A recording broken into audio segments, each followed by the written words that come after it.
Hey guys! Welcome back to my channel. In today's video, magche-check tayo ng makina na hindi umaandar. Okay? Alamin natin kung ano yung mga possible causes kung bakit hindi umaandar ang isang sasakyan. Okay?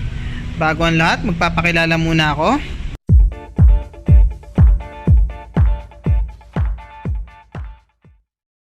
So guys, panoorin nyo hanggang dulo para malaman nyo or para malaman natin kung anong maging resulta nito. Okay guys, so i-check natin tong Chevy na Aveo na ito. I-check natin kasi hindi umaandar yung kanyang makina. Titingnan natin isa-isa kung ano bang naging dahilan kung bakit hindi siya umaandar.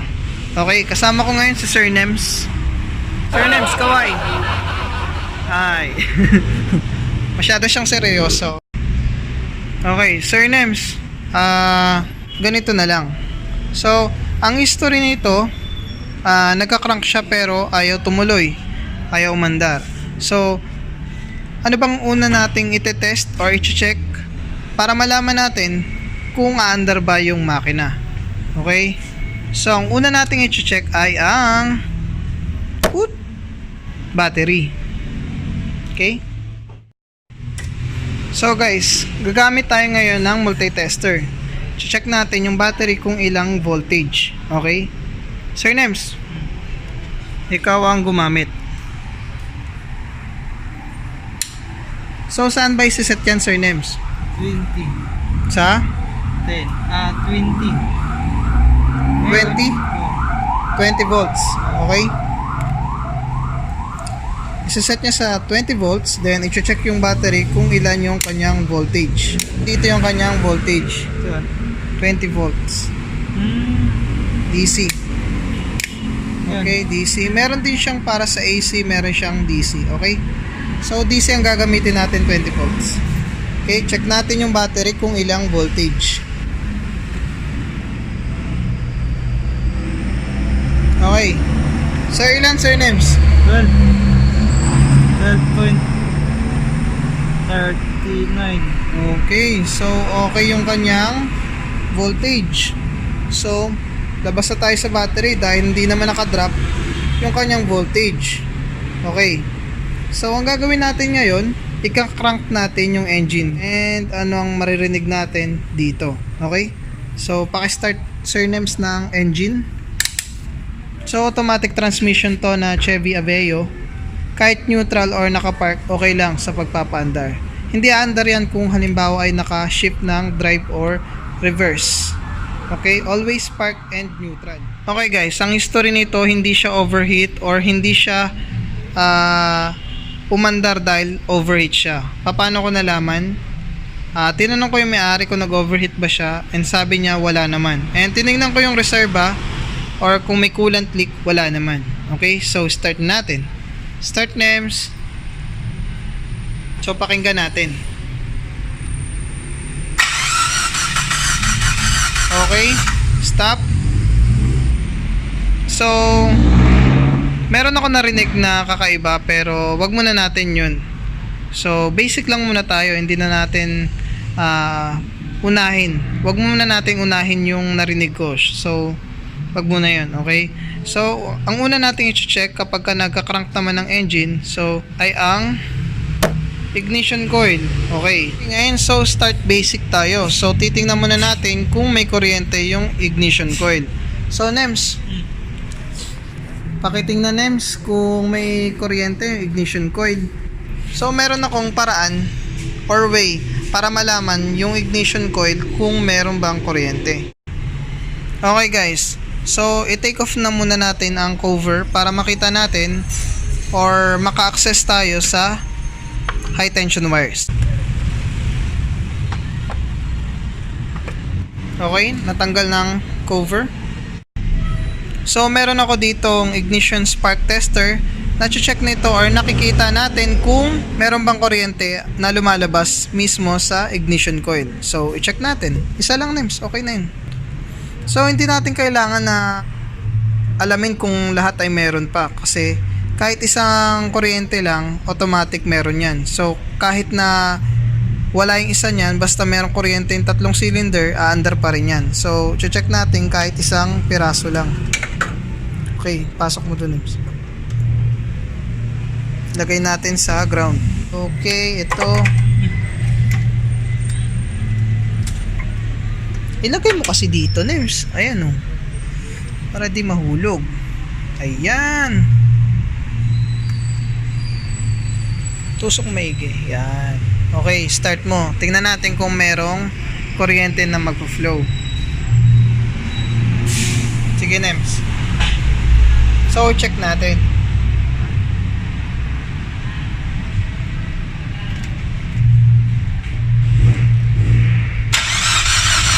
Up.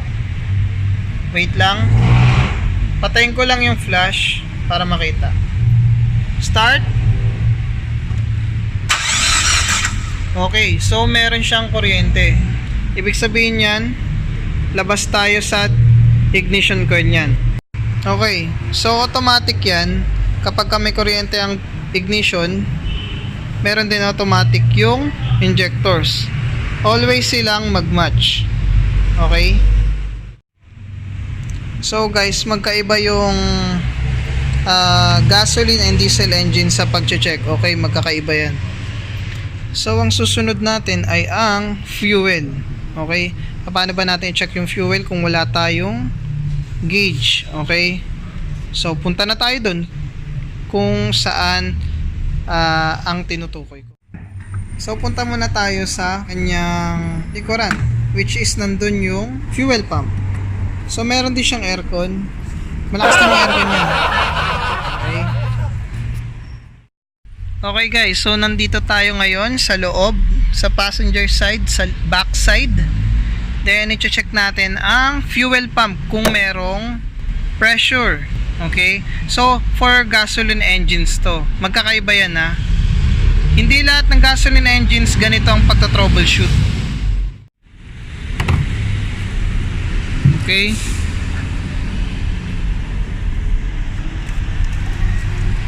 Okay, so titingnan natin dyan kung nasaan yung kanyang pressure.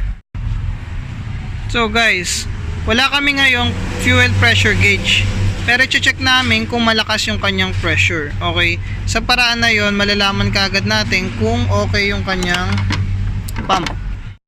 Okay, bago buksan yung kanyang fuel pressure hose, okay? So bale, i-release muna natin yung kanyang pressure sa pamamagitan ng pagbukas ng fuel tank refill. Okay?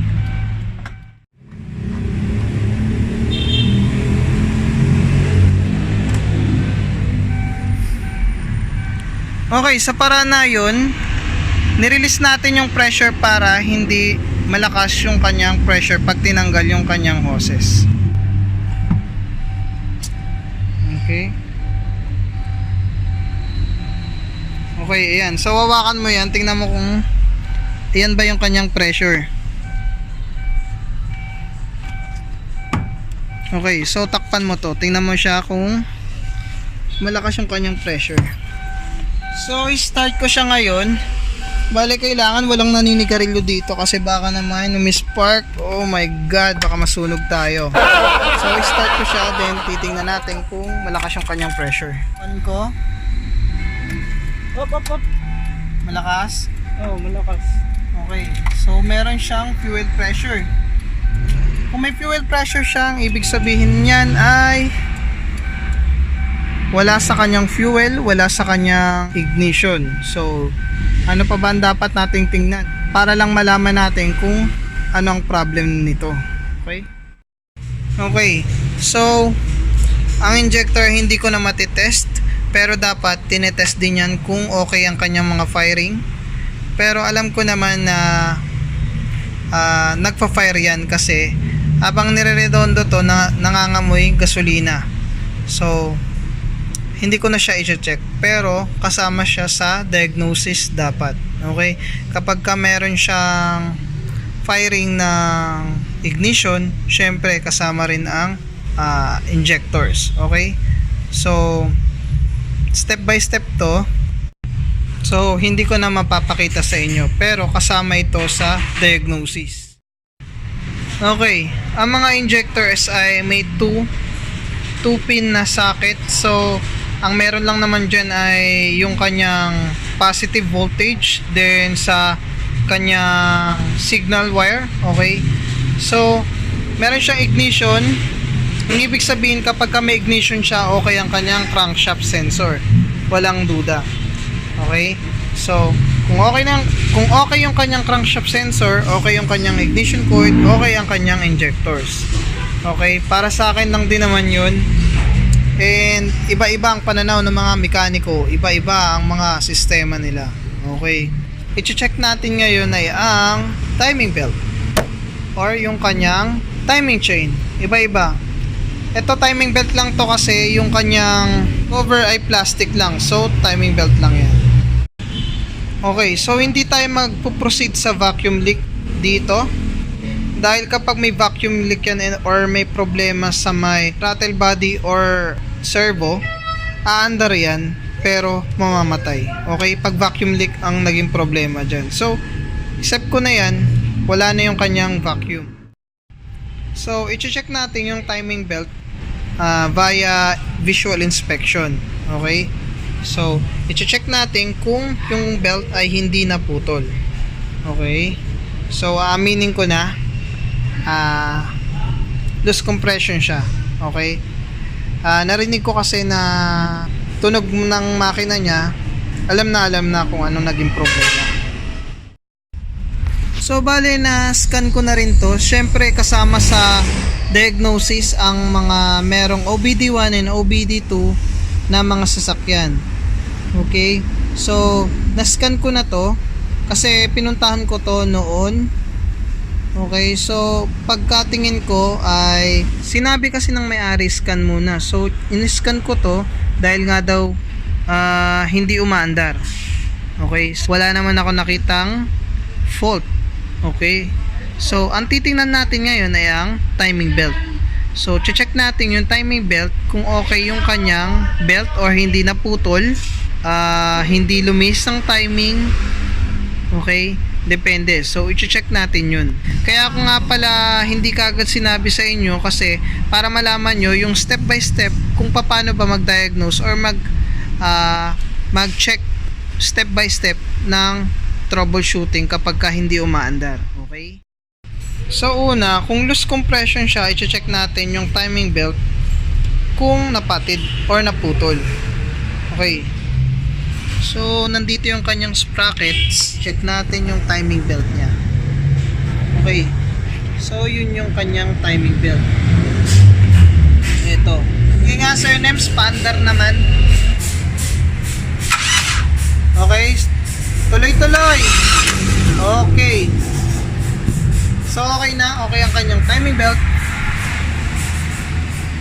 Then mas mainam na i-check yung timing kung nagka-problema.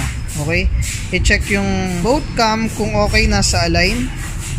Okay, and then titingnan din yung bandang sa ilalim kung top dead center. Okay, hindi ko rin na mapapakita sa inyo yan dahil nga medyo marami tayong kakalasin. Okay, so nakita naman natin okay yung timing belt niya. Maaaring nagka-problema rin sa kanyang engine valves. Okay, paano ba natin malalaman ang engine valves kung nagka-loose compression? So guys, lagi niyong tatandaan, kapag ka nag-check ng mga makina na hindi umaandar, mas mainam, lalo na sa mga ganitong di-computer box na, okay, mas mainam i-scan muna bago gumawa ng kung ano-ano.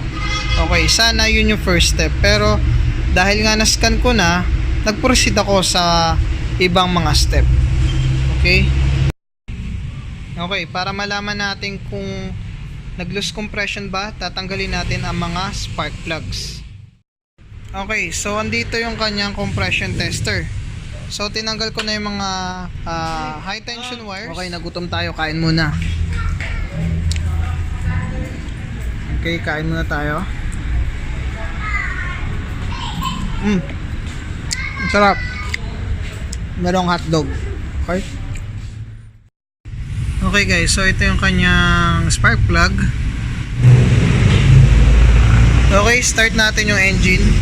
So dapat yung kanyang PSI aabot sana siya ng 120 hanggang 150. Okay? So mababa na kapag umabot ng 60. Tuloy-tuloy! Up! 90. So mababa ang kanyang pressure or compression. Abari! So mababa yung kanyang compression sa una. Then alam na natin ang gagawin natin dyan. Stop muna, Nems, ha. Okay, so loose compression. Tingnan natin sa pangalawa. Kasi tunog pa lang maririnig mo na yan eh, automatic. So start, Papa Nems. Up, wala na. Hindi na umabot. Wala talaga, total compression talaga, loose compression. Okay. So kahit hindi na natin alamin yan, pati yung 3 at saka 4, automatic yan, loose compression, top overall. Okay.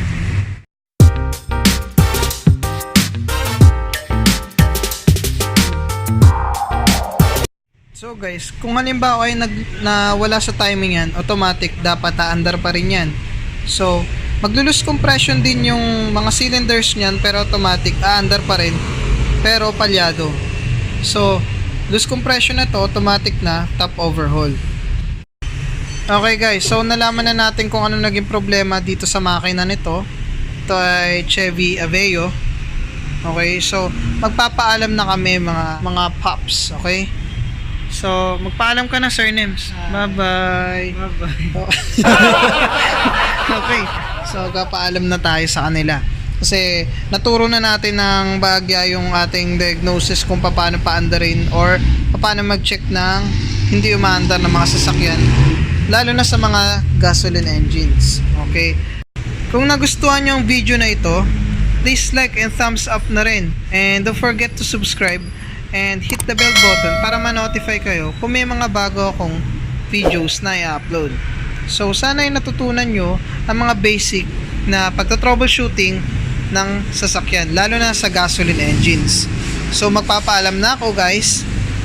See you. Paalam.